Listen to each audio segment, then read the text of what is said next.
ما رو با این خانواده ندون، گاز میگیرم تنتون با همین دندون.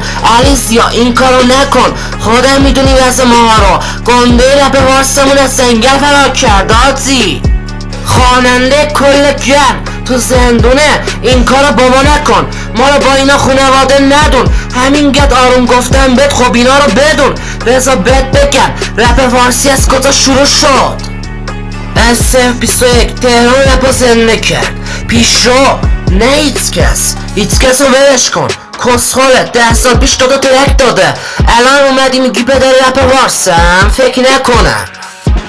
نمیشم رضا پیشو، نمیشم آزاده، در حد پیشو نیستم آره، ولی نه نیستیم. اوکی تو هم تلاش میکنی رپر بشی، تو تش بشی رضا گلزار، حاجی فرار بکنی، اینا مجوز بگیر نیستن.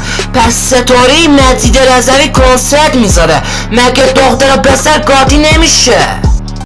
پژمان جمشیدی مرتکب جرم شده، آزاد میکنی. اوکی امیر تتلویی که به خاطر چند وش 2 سال زندان کشته، این رب نیست این واقعیته. بازم دم سلطان امیر تتلوگر خودشو فدا کرد تا یک ملت روشن بشن. حاجی فندکو بده.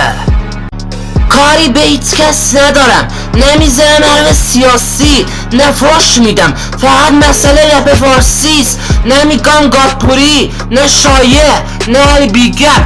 از یاس بزرگترین گرن شخص رپ فارس. تو نظرت چیه در مورد این چالا؟